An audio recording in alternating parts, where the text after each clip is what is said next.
Well, one and all, welcome to this It Was a Thing on TV delayed reaction.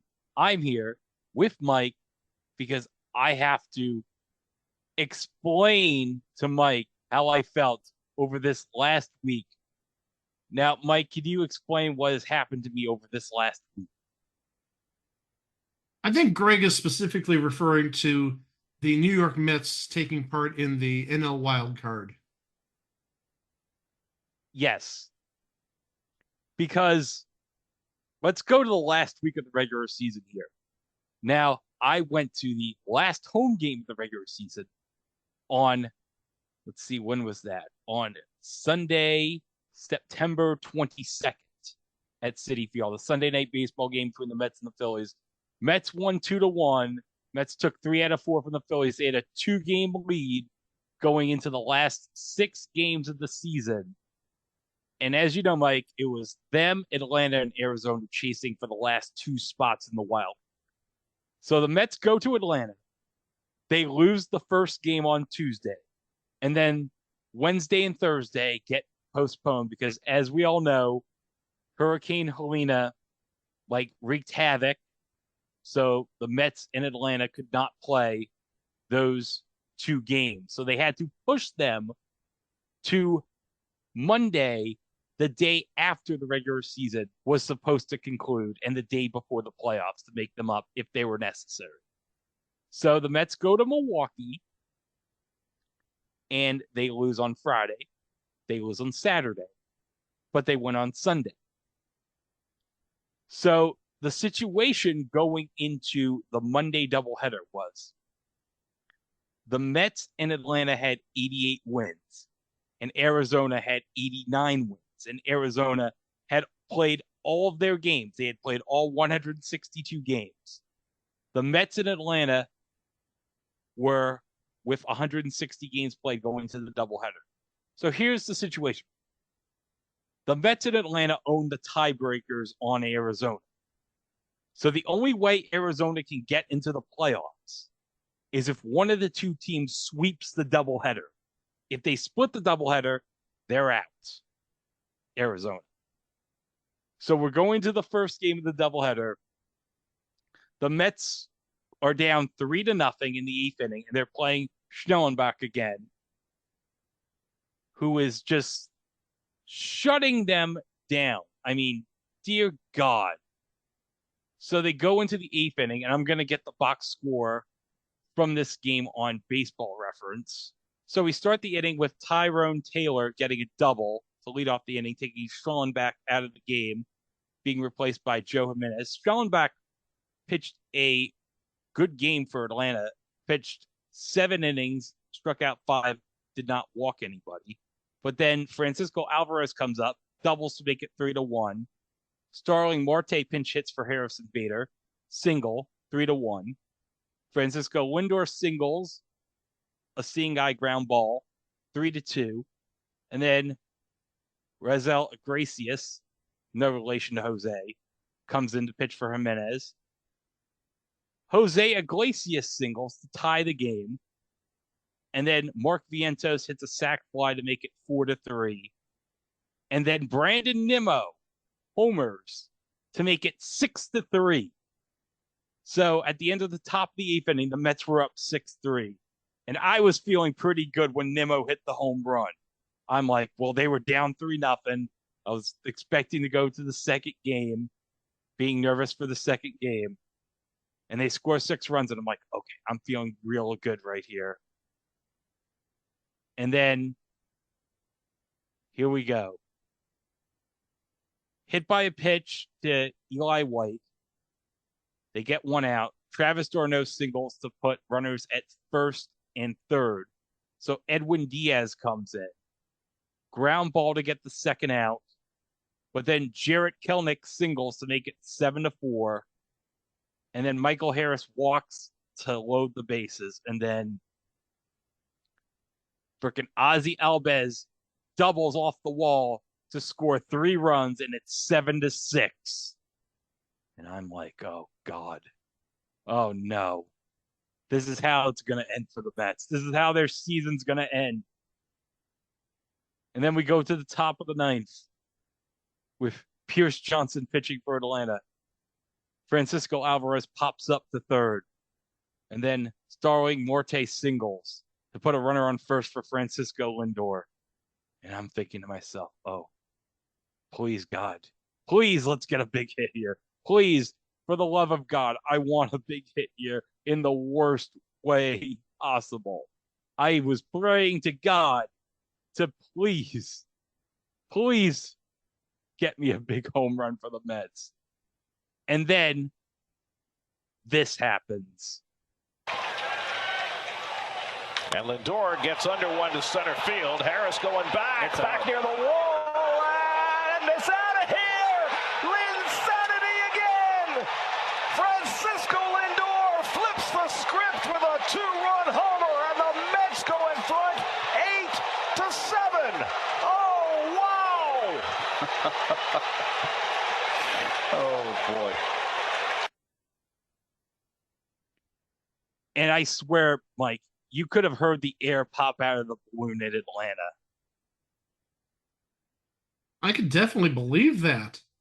I mean, the Braves were up, what, 4-0 entering the eighth inning? 3-0. 3-0. And then they give up 6, and then somehow get 4 of their own to retake the lead. And then with 1 out in the ninth inning, a big bat comes up and hits a homer. Oh, yeah, that balloon got deflated really fast. Also, a little bit of foreshadowing there, which we'll talk about in a little bit, I'm sure. Yes. But the game was still not over yet. Now, remember, Mike, Edwin Diaz came in the 8th inning.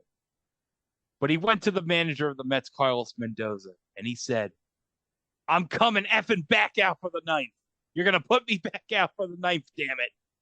And Carlos Mendoza was like, okay, you can pitch the 9th inning. So we go to the bottom of the 9th. Diaz gets Matt Olson to pop up.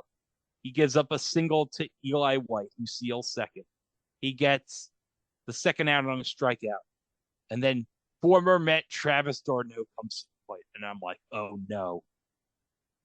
Don't tell me he's going to get a big hit here and tie this game and curse me again. But then a ground ball hit to Lindor, throws to Alonso, 6-3. The game is over. The Mets are in the postseason, and I'm the happiest man on my street. I am just so pumped. I'm like, oh my God. Finally, all due respect to Jose Iglesias and OMG. I was literally going, oh my God. And I was so happy. But remember, Mike, there was still another game to be played. Because remember, if there was a sweep, Arizona gets in. So we went into the second game of the doubleheader, and it was really kind of anticlimactic because the Mets kind of called off the dogs in the second game. But actually, one of the shocking things was, and I assumed if Atlanta was going to win the first game, Chris Sale was not going to pitch the second game, and he was only going to pitch if Atlanta lost in the first game. But he got pulled in the second game. I think, wasn't there like some kind of injury with Chris Sale? I think it was precautionary because you obviously don't want an injured superstar pitcher in the playoffs.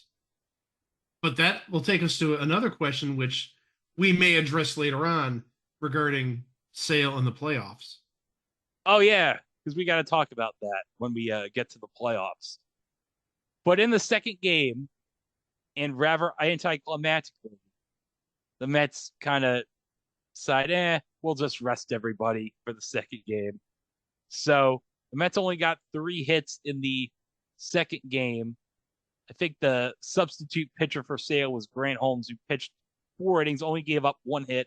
Atlanta's bullpen only allowed 2 hits. So I really didn't care about the second game, to be honest. But there was a situation in the 6th inning where there were 2 runners on, 2 out for Pete Alonso. And there was runners at first and third. And he grounded out to third base. 2 on base with the Mets trailing. Remember that, because that's important later. But yeah, Atlanta wins 3-0. So that means, because of the split, that Atlanta's the 5 seed, Mets are the 6 seed, and Arizona, unfortunately, is the odd team out. So they had to wait 24 hours to find out their fate. They had a plane literally sitting on the tarmac, ready to go, all fueled up to go to either Milwaukee or San Diego if there was a sweep in the doubleheader. And nope. Kind of a shame that their season ended like that. Especially since they were one of the better teams in the second half of the season this year. And especially coming off winning the NL pennant last year. I think it was the first time in a long time that both World Series teams aren't going into the postseason. Ooh, that's an interesting point. Especially in an era of 12 postseason teams. But now let's get into the playoffs. So I couldn't even get a day to soak in and enjoy it. So right away, the Mets play the Milwaukee Brewers. So in game one, it's 4-3 in the 5th inning, I believe, 2 outs. And Jose Iglesias, who has been spectacular all year. This was a guy who was in AAA in Syracuse. He gets called up like in late May, early June, and he starts hitting the ball left and right. And then he becomes a sensation because he has a song called OMG, which became the Mets rally song all year, which he sung after a Mets game against the Astros on a Friday night game at Citi Field in June. Which, if you remember, and it was a thing on TV episode, I actually interrupted the taping to mention this, if you remember, which was so amazing because you got to see Mr. and Mrs. Met bop into it. But that's besides the point. So Iglesias hits a ball to Rhys Hoskins, and he can't field the ball. He beats the throw, sliding into first base. A run scores. And then the Mets get two-run hits from Mark Vientos and JD Martinez to make it 8-4. And the Mets just cruise the rest of the way through. It's like nothing. I think they retired 17 straight Milwaukee batters. Luis Severino, who was a great addition to the Mets this season from the Yankees. He threw 6 innings of solid starting pitching. The bullpen handled the rest of the way through. And so they win 8-4. So then we go to game 2. And the Mets are holding on to a 3-2 lead. But then the Mets give up a leadoff home run to Jackson Chourio to tie the game. And then Garrett Mitchell, with a man on and 2 outs, hits a home run to make it 5-3. And the Mets don't score in the 9th. That forces the deciding game 3 at American Family Field, the stadium formerly known as Miller Park. So, game 3, Tobias Myers for the Brewers and Jose Quintana for the Mets are locked in a tight, scoreless pitching duel, and it goes all the way to the bottom of the 7th inning with Jose Butto on the mound for the Mets. And he gives up back-to-back home runs to Jake Bauers and Sal Frelick to make it 2-0. And I'm thinking, oh man, this is it. It's over. It is over. And Carlos Mendoza goes early to Edwin Diaz in the 7th inning. And he walked a guy to come in. He allowed someone to steal second. He walked another guy. There was a double steal. And I believe in this inning, and then in this inning, Pete Alonso mucks a pop-up. But thankfully, the Mets get out of the inning. So then we go to the top of the 9th. Devin Williams is on the mound for the Brewers trying to close this series out. And so he allows a leadoff walk to Francisco Lindor. He gets Mark Vientos to strike out. But then Brandon Nimmo hits a seeing eye single to put runners at the corners for Pete Alonso. Now, Mike, you know this is his contract year. You know there's some talk that he might not be with the Mets next season. And I mentioned he muffed the pop-up earlier in the game. And I didn't bring up the fact that in game 2, he tripped over his bat, costing the Mets a run in the previous day's game. So a lot of Mets fans have been pissed at Pete Alonso in this series.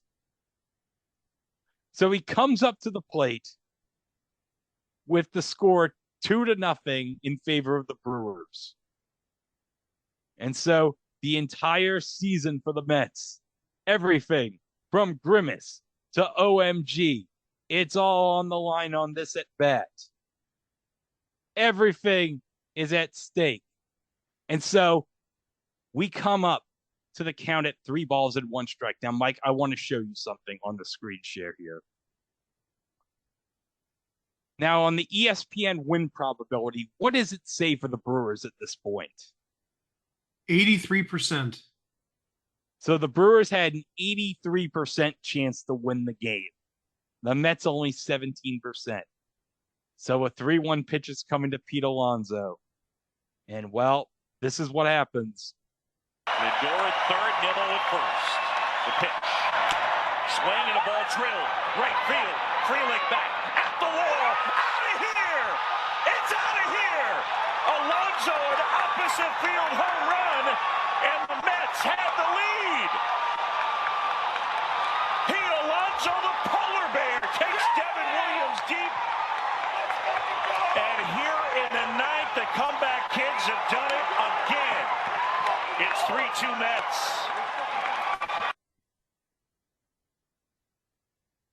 What else can you say?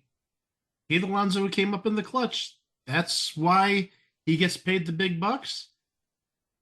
And really, I think maybe he just sort of reemphasized to the Mets, hey, I'm going to be costing you a lot of money if you want to re-sign me. Look what I did. I saved your season, even though admittedly, as you said, he tripped over the bat earlier and he buffed the fly ball earlier. But when you look at his stats, yeah, he's only batting about 240, but he must have had darn close to 35 homers this year.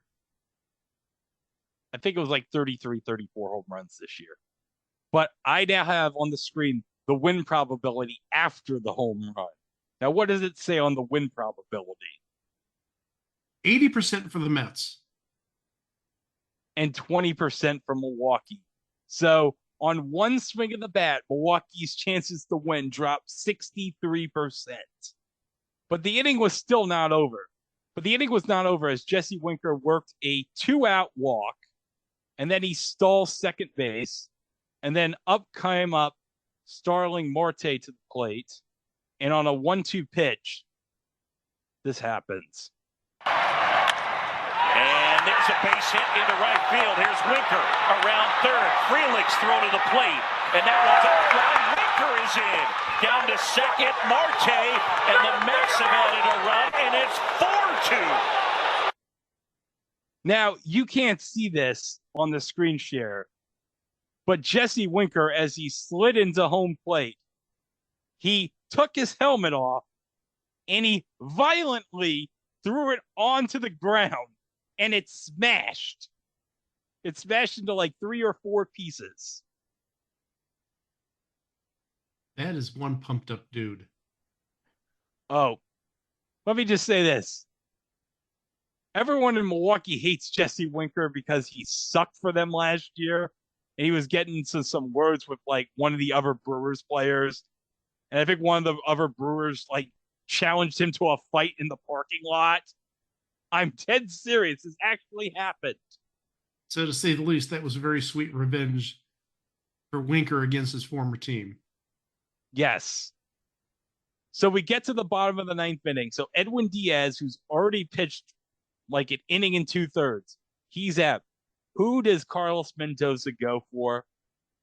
He goes to David Peterson, who's normally a starter for the Mets, but he had like a great performance in the next to last day of the Mets regular season against Milwaukee, where he threw an amazing pitching performance, shutting the Brewers down as the Mets won to force the situation at Atlanta. Now, Mike, I got to mention, it's so funny that this road trip started in Atlanta, went to Milwaukee, back to Atlanta, and back to Milwaukee. but that's besides the point. So he allows a leadoff single to Sal Frelick, but he gets Joey Ortiz to strike out. So Bryce Terang comes up to the plate. So there's one man on and one out. And on the first pitch, this happens. Swinging a liner toward short. Picked by Lindor on one hop. Runs to second. One throws to first. Out at first. Out at first. Put it in the box. The Mets are out at the mound, pouncing on each other. This party is headed to Philadelphia, and the New York Mets have defeated the Milwaukee Brewers by a score of 4-2. They scored 4 runs in the top of the 9th inning, and this crowd here in Milwaukee is utterly stunned, and the New York Mets have pulled off the doozy of the year. And in their entire history, I don't know that they've had one like this. Now, I just want to explain on this pitch. Sal Frelick did a horrible job hustling because if you see where Francisco Lindor fielded the ball, what do you think the distance is between him and the base? Well, I'd say it's got to be a good 30 to 40 feet. So let me see the steps Francisco Lindor takes here. 1, 2, 3, 4, 5, 6, 7, 8, 9, 10, 11. And he throws it to first to Alonso, but if I pause it real quick, how far did Frelick go from first base to where he is at the moment he threw the ball to Alonso? Halfway to second? I wouldn't say that. I'd say he's like a quarter of the way to second. Maybe 2/5 of the way to second. Definitely no more than halfway to second. I think my half may have been a little generous, but it might even be closer to maybe a third of the way to second. Yeah, he did not do a good job hustling on that ground ball, considering how fast Lindor got to second base. Freaking 40 feet away from the pad. But as soon as the ball hit the glove, and it was the third out, I went absolutely nuts. I could not believe the last inning of baseball I saw. I thought the game on Monday was crazy. This topped it. And the Mets go on to play the Philadelphia Phillies in the NLDS. Now, Mike, you're not going to believe this. This is the first time ever the Mets and the Phillies have met each other in the playoffs. It's interesting you say that because the same thing is happening with Cleveland. Cleveland is playing Detroit in the ALDS, and that's the first time they've ever met in the playoffs.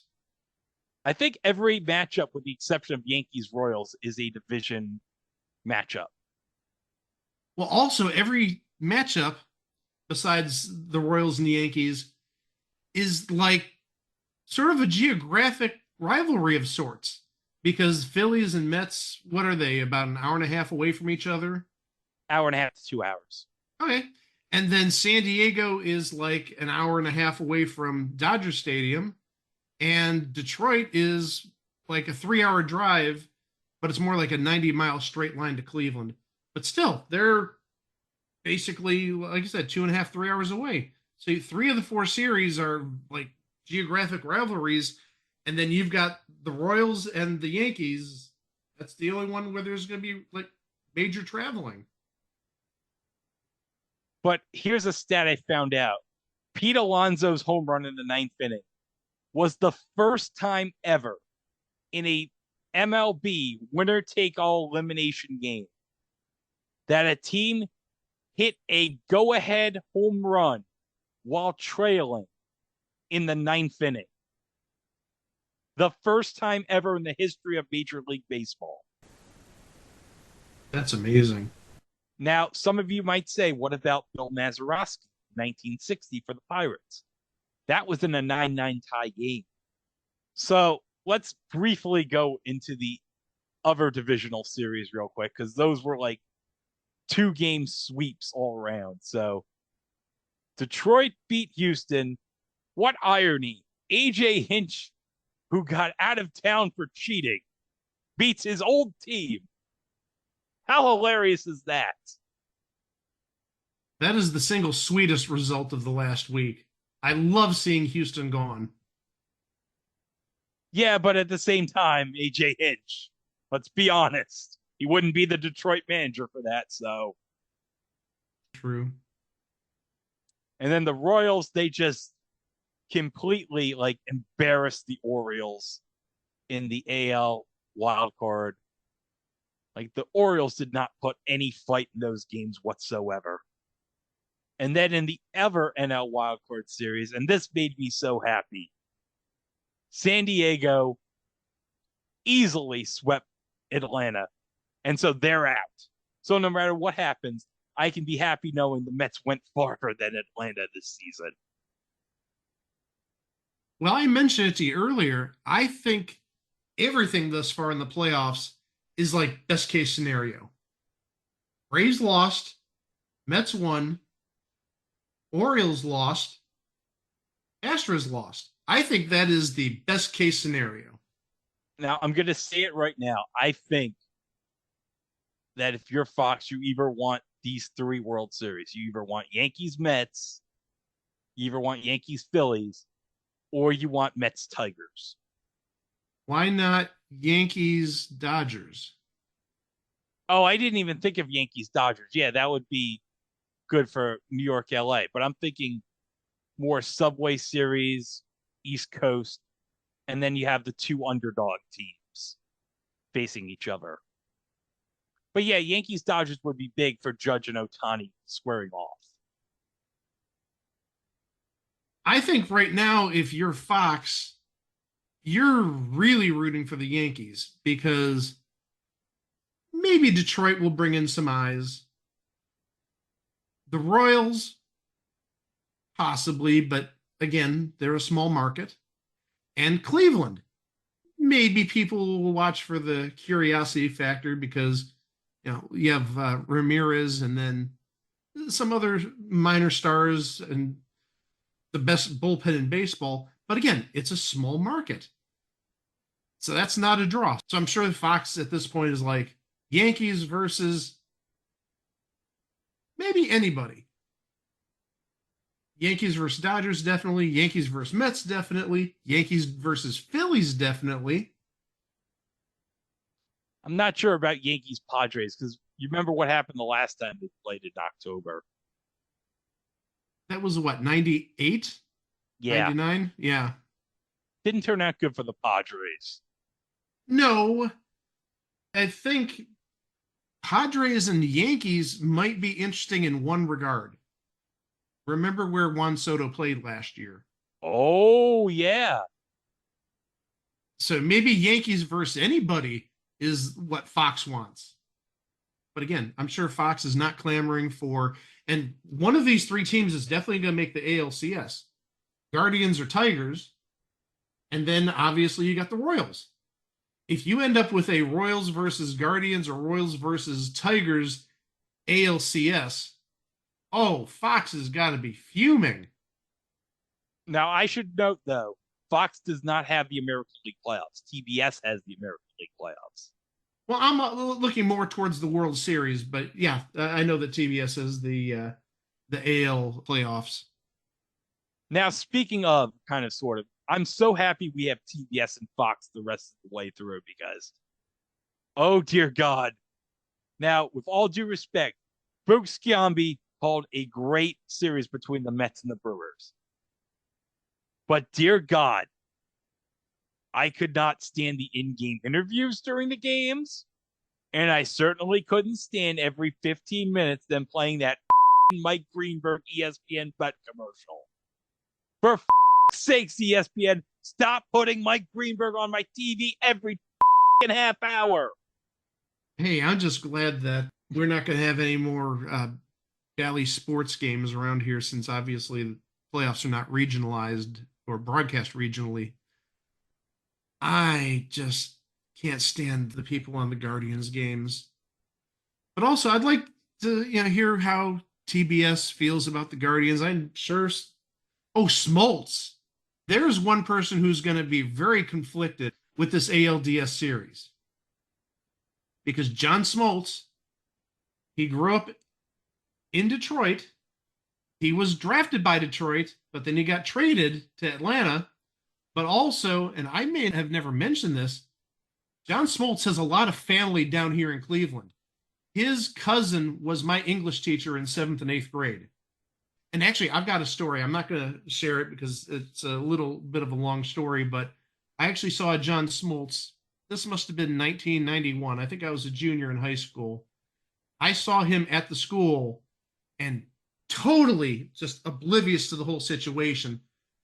He comes in standing outside of his cousin's room and he's tossing a baseball, and we talk a little bit, and I'm oblivious, like, what the hell adult is tossing a baseball in a high school hallway in 1991? And then I sort of did the math a couple years later. It's like, oh, that's John Smoltz. And this would have been, I think, after his first year or second year in the big leagues. So he was not a big star by any means at that point, but just an interesting little note as to something that happened in my teenage years. Yeah, because 91 would have been the first World Series year for Atlanta, if I remember, against Minnesota. Well, this would have been 91 school year, so this would have been after the 90 season. So this was right before Atlanta became big. This was right before they had Glavine. Well, Glavine was around, but he, again, was like a young player. And he had Steve Avery. And I think that was the year Terry Pendleton got the MVP. So, yeah, that was sort of the formation of the Atlanta juggernaut for the 90s and early 2000s. So I'm working a soccer game on Saturday at 6 o'clock. The Mets-Phillies game's at 4. And I'm going to be like so conflicted while watching that game. I'm going to have to grit my teeth while watching it. Because at least with the DVR, I can like slow-mo it. I can pause the game. I don't have any such luxury doing that. Well, I could pause the game on YouTube TV, but I can't really slow-mo anything on YouTube TV. But it's going to be a grueling series. I'm going to expect it's going to go at least 4. That's the safe assumption. Well, I think if the Mets can win 1 against the Phillies in Philadelphia, I really think the home cooking at Citi Field is going to do wonders, because at this point, the Mets haven't played a home game in, well, it'll be 2.5 weeks by the time Game 3 comes around. So with Game 3 being on Tuesday, the Mets haven't played a home game in 2.5 weeks. I mean, Greg said it earlier. They went to Atlanta, Milwaukee, and all of the wildcard games were played in Milwaukee. So, yeah, the Mets could use some home cooking, and I really do think that. I think the place is going to just explode at Game 3. Oh, I didn't mention who's pitching Game 1 for the Mets tomorrow. Oh, this is great. If this isn't like the secret hidden weapon, I don't know what is. Cody Senga, who has missed most of this season, I think he only made 1 appearance.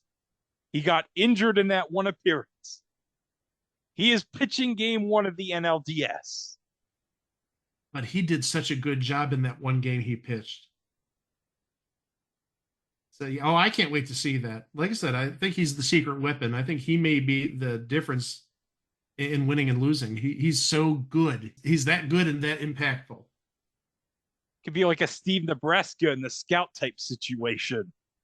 That's how current we are at It Was a Thing on TV. We mentioned the 1994 Albert Brooks, Brendan Fraser classic, The Scout.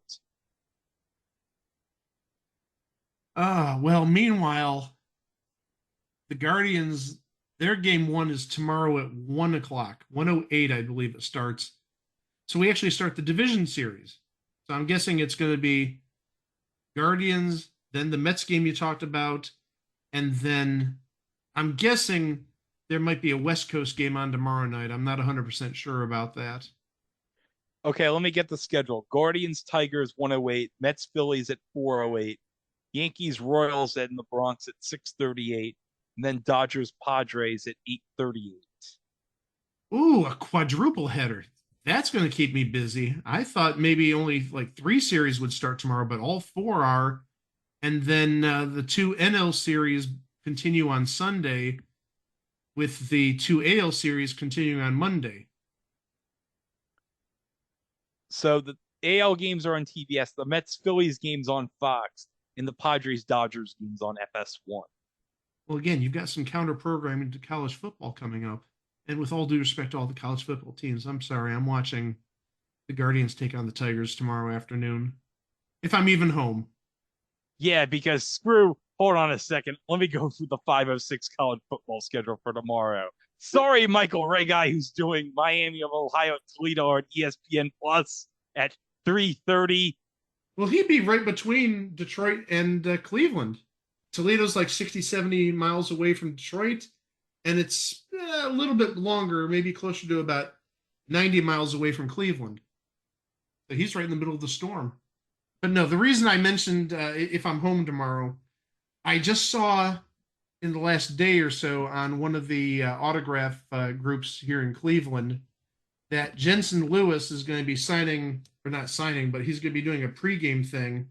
And lo and behold, I've got some cards I want him to sign. Jensen Lewis used to pitch for the Guardians, well, Indians, I should say, back about 15, 17 years ago.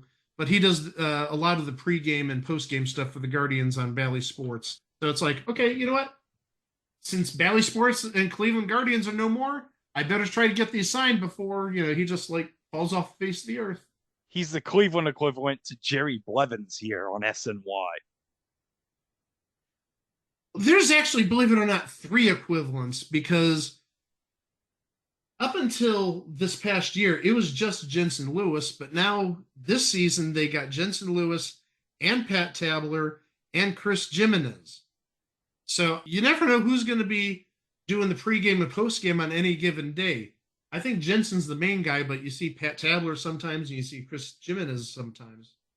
The main guy usually here is Todd Zeal, and I know Daniel Murphy's done some of the post games on SNY this year.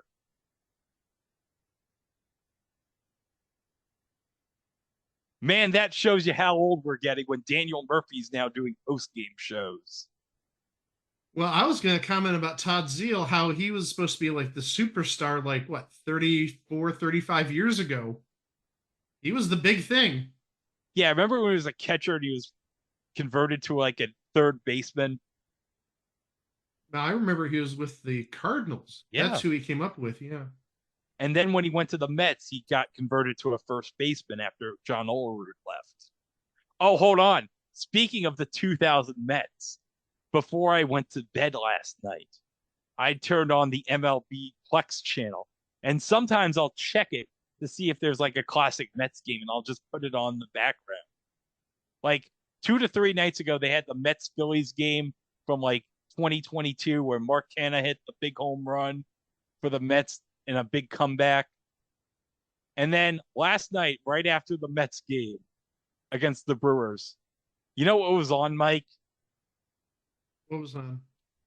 The Mets Cubs game from 2000 when Benny Agbayani hit a grand slam home run at the Tokyo Dome. So you know that means Mike. Dave Meltzer gave it 3 stars? No, he gave it 5 stars because it happened at the Tokyo Dome. You know what he gave Pete Alonso's home run, probably Dave Meltzer? I'm guessing he gave 4 stars just because it wasn't done in the Tokyo Dome. No, he took 1.5 stars off because the work rate flight on the ball wasn't good. Then he took another star off because it wasn't at the Tokyo Dome. So it was a 2.5-star home run. This is almost as goofy as our Canon rating system. How many Danishes would Canon have rated Pete Alonso's home run last night?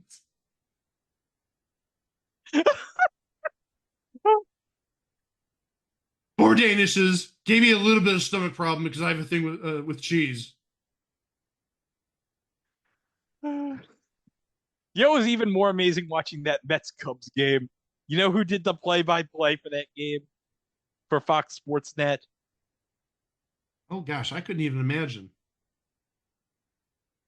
I hope you're sitting down. I am. Tom Brenneman. Oh, jeez.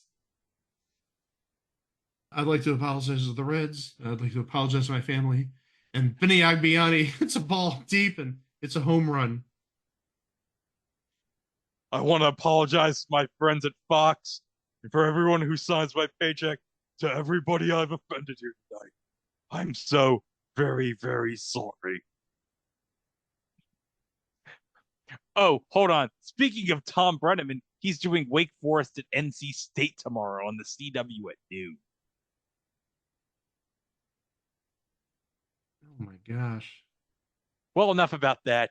I'm sure we had fun talking about all this stuff about the wild card and everything. But now we're getting on to the serious baseball as we're down to 8 teams. So I hope you enjoy all the games this weekend, and we'll be back here on Monday for our regular 2 episodes. So we'll see you with those episodes starting on Monday. Wow! So, Mike, I'm so happy about the Mets celebration last night. But you know what I really hope to get from last night's celebration? What's that?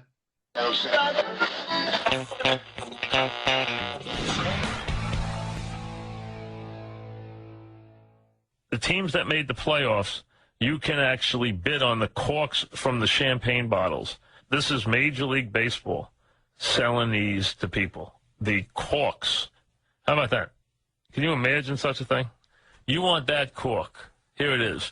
The Blue Jay cork right now, the current bid is $55 for a Blue Jay authenticated cork used in clubhouse celebration of the Blue Jays. $55. Bid now. For the Mets, $15. The auction ends in December. Just in time for Christmas. Wrap a piece of cork and put it under the tree. You imagine giving somebody imagine somebody. The guys, the Met clubhouse attendants didn't realize they could have put 15 of these in their pocket and made a fortune. They're selling these. Thieves. Cork.